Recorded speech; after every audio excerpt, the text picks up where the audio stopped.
Hi, welcome back to my channel. It's Antoinette here. I'm going to attempt to do this with you and we'll see how it works out. It's that time of year where I do my birthday spread. So I talk to you a lot when I'm doing my journal about my month ahead pull. Usually at the start of each month where I put my card and my oracle card for the month that I've pulled in advance. And as I've said, they're done at my birthday. So I've just had my birthday. We are at the very end of May and I don't know what June is bringing, so I want to know what June's bringing for me because it's in 2 days' time. And I need to get my shifty on and get my spread done. So I do what I call a calendar spread where I do the 12 months. You can also do a astrological spread whereby you go through the houses of the month. So what I thought I'd do is if I quickly demonstrate the astrological spread, I won't lay the cards out for that one. I'll just show you demonstrating with these. And hopefully that'll give you an idea of which one you might want to do. So these are my decks that I've chosen, and these are the ones that this one I use every year. And then I use a different oracle, although this is me repeating this year with this one. So I don't differ much when I'm doing this from what I normally do. Now, so when I talk about astrological spread, I'll just get this up and show you. So on here, you can see we have houses. So 1 Aries, 2 Taurus, 3 Gemini, 4 Cancer, and we go all the way around to come back to this side, 12 Pisces. And it starts over here. I don't actually know why, if I'm being perfectly honest. I don't know why one starts here and not at 1 o'clock. But that's how the astrological spread goes. So you could do, if you wanted to keep in the same vein, you could do your, calling June month 1. I suppose you could start here if you wanted to go around that way. But to me, it's just a bit confusing. So I do it by the clock for the calendar. So we'll look at this one first. And I thought I would use the Starcodes Astro, because it's got the cards in it. So these are the houses, and there's 12 houses all the way through to Pisces. And you could simply lay them out if this is going to fit on. So starting house 1, 2, 3 is, where's 3? Oh, 3's out, sorry, I've got 3 out. I forgot to put it back in my pile. 3 would be there. 4 would be next to it. Not going to fit on, are we? And then we have 5. I'm overlapping them a bit here. 6 and 7 kind of go together. You've got 8. Go like that, really. I hope you can see that. So we've got Libra and Virgo, Scorpio, then 9, just Sagittarius, 10,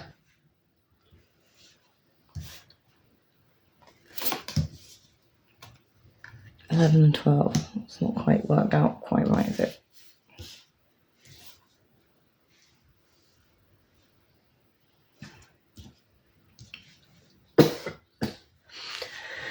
Something like that.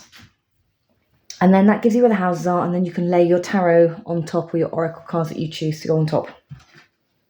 If you want to add to this one step further, you can then put your houses down. So Aries, first house, we've got arrival. The keyword is act. So you could do that. Taurus, cultivate, with the second house, resources. So you could go around. Third house would be Gemini, in communication. 4th house is home, with Cancer, in immerse. And then you could just make your way around. But that's just really, really, really quick shifties around like that. If I come to it, I will maybe do like a mock one of these for you guys, but I don't need to right now. So let me just get them all off the table. So I definitely don't need these ones for what I'm doing. I don't really need the other deck either, but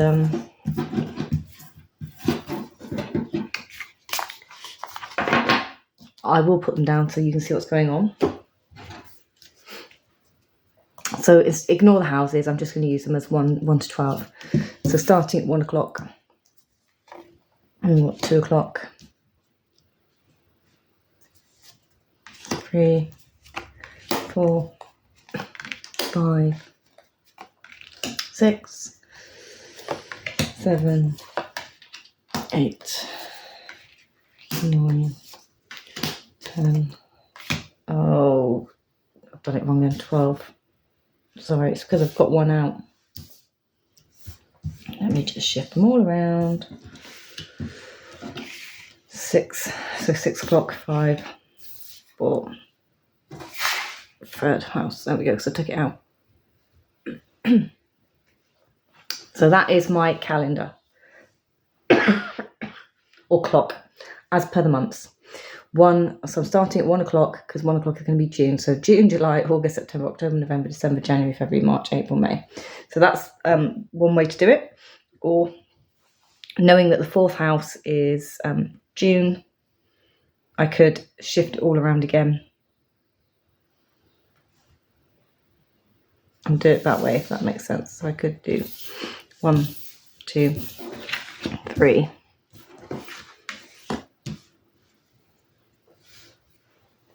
No, it wouldn't make sense. It wouldn't make sense. Ignore me.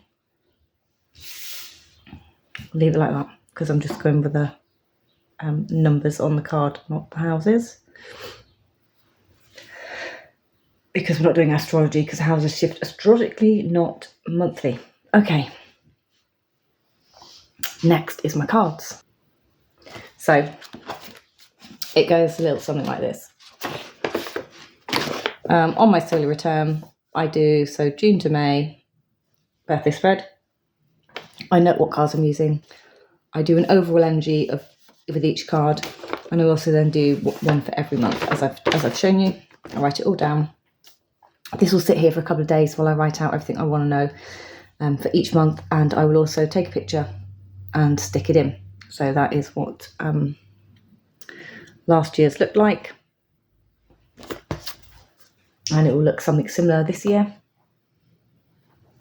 It's the same as the year before, except for this year I might actually put it in here as a couple page spread rather than sticking it in a piece of paper into the front, because I've been decorating it.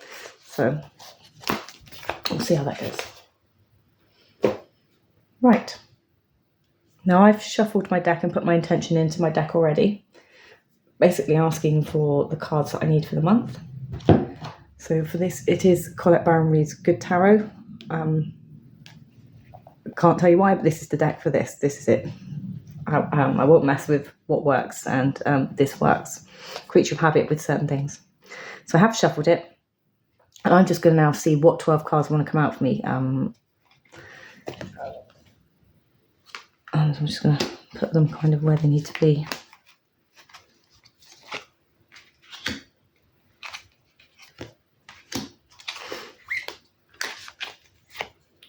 This is quite often what happens.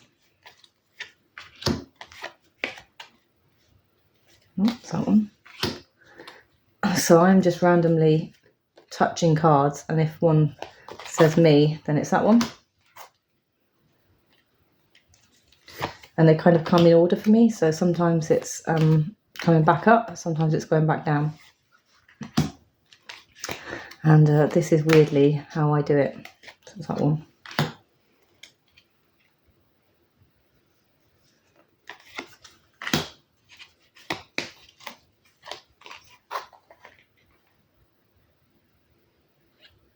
One of these. Oh.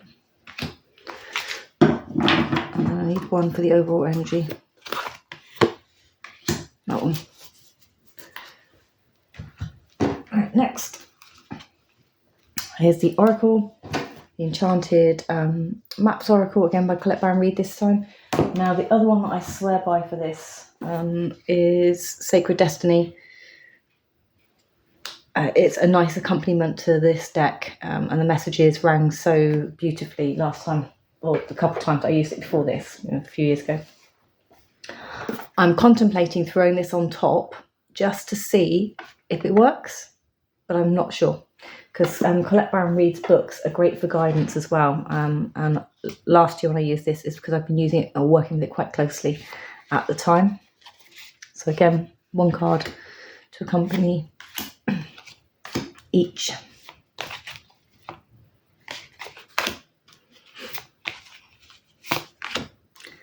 Of my cards going around the room.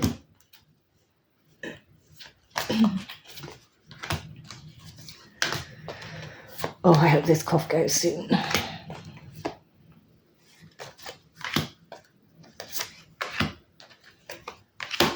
There we are.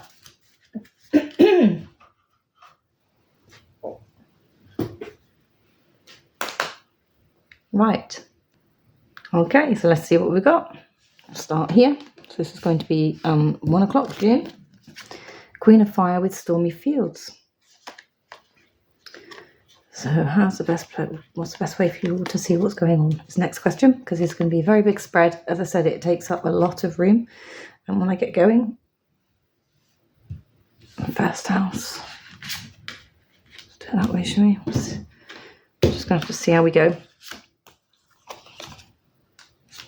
Second house. Star with cleaning house. Somebody's going out with the trash. Got third house. Ooh, King of Air and Flying. That's a nice one.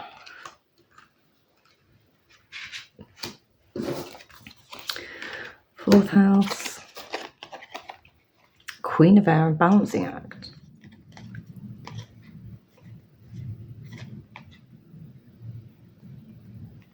I like her owl.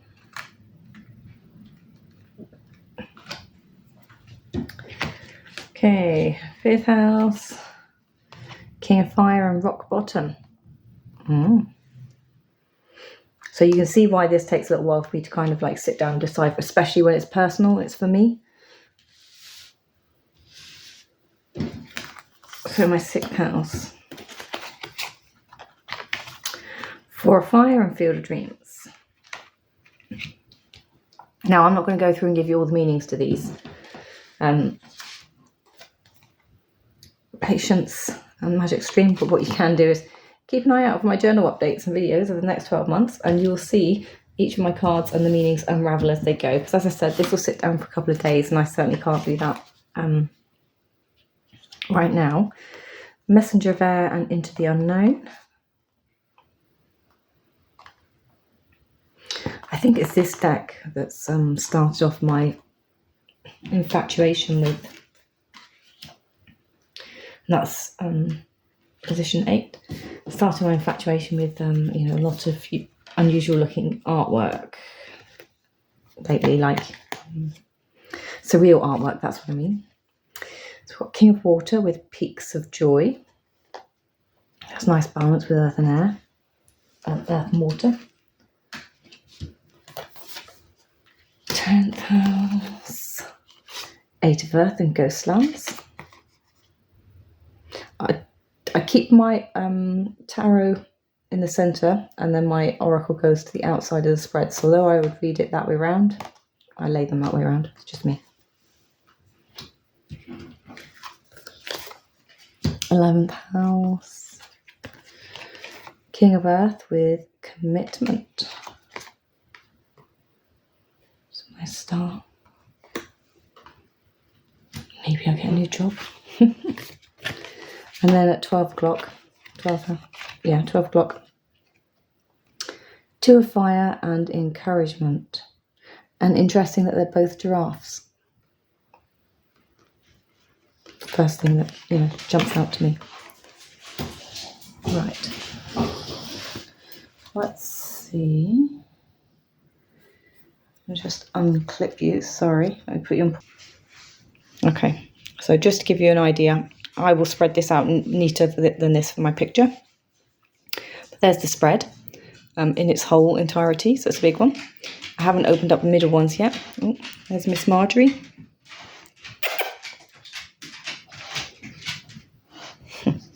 She's getting old, she's got some grey whiskers coming. So those are the footsteps that you often hear when I'm trying to do my videos. Now you know who it is. So yeah, so there we go. So let's come down and take a look at the middle cards. Okay, so the overall energy for the year is very much, we've got Page of Air and Sacred Pool. Okay, so I kind of use this as my what's going on, and then month 1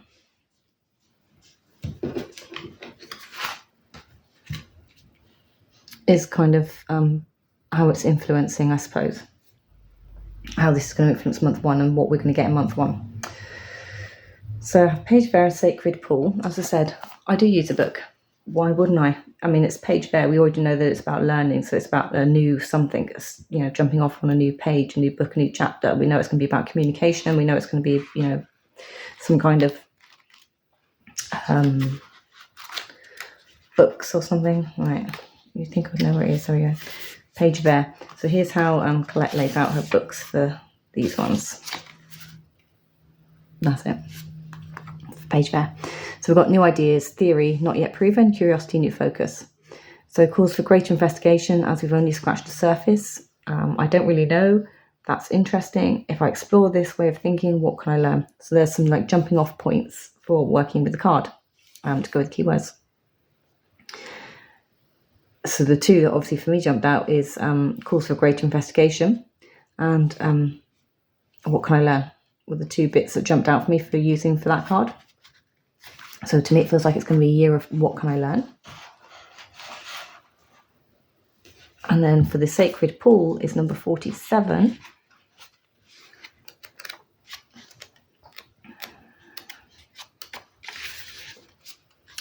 So here we go. We've got a few bits of information. Again, I just take what resonates. So we've got upright and reversed. Obviously, I don't shuffle in reverse cards. The world is a reflection of your thoughts, feelings, and beliefs. Embody the love you wish to see in the world. So jumping out into the unknown, like don't dismiss it because I don't know. So let's go and learn about it. And then what you are and what you think, or what you think becomes what you are. So being Gemini, I think, you know, it's one of my key phrases, I think. So when you look into the mirror, do you like what you see? This card asks that you focus on self-love, self-esteem, reflect by the sacred pool and be at peace with yourself. A detached self-examination made with rigorous honesty is called for the now. Can you see how far you've come and how magical your life is? Do you notice the spark of the divine shining through your eyes? When you are conscious that your embodiment of spirit, it becomes easier to act in good conscience. Then you'll reap the greatest rewards. Your unique service to the world is not only needed but celebrated. See the love within you and know that it can cast it upon the waters. It will return to you tenfold. Be at peace with who you are, beautiful and loved. Act with surety and confidence, and success shall be yours, whatever your inquiry. So there's our kind of outlook, what I need to, you know, do, focus, be, embody, how I need to embody to go through the, you know, next 12 months. So why do we have Queen of Fire and Storm of Fields? Well, if anyone knows anything, we are actually about to enter the Deacons of the second house of Gemini, which starts with the Tower card, taking us into the beginning of June. So for me, that was just really quite fitting. So, excuse me, let's find our Queen of Fire. So it's intention into action.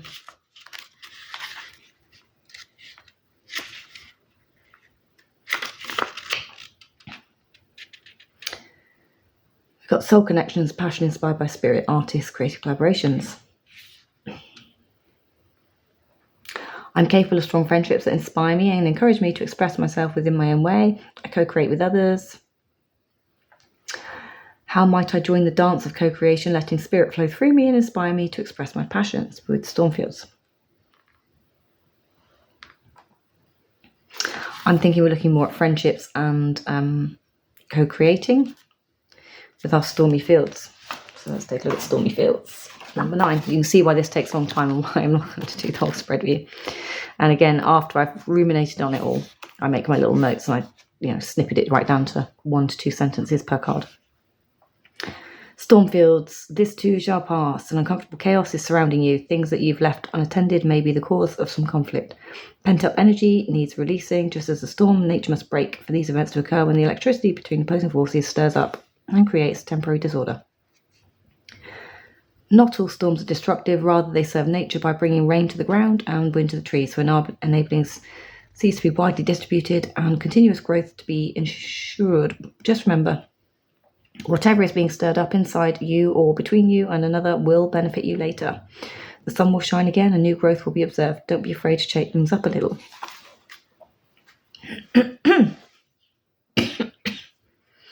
So, bearing in mind that we're learning to love, maybe there's going to be a relationship, a working relationship, something that doesn't quite feel right or that creates a little bit of tension. Something's going to happen that's going to cause some tension, and I need to remember that this is my basis in order to move forwards, move past it, and then to build the relationship to make them stronger. So you can see how this works. And what I'll do is I will leave you there because I need to go off now and have another coughing fit, and I don't think it's appropriate to do on camera. And as you can hear, my voice is struggling. And my dog's about to start barking. So I wish you all much love and light, and take care. I will see you in the next one. I hope you enjoyed this.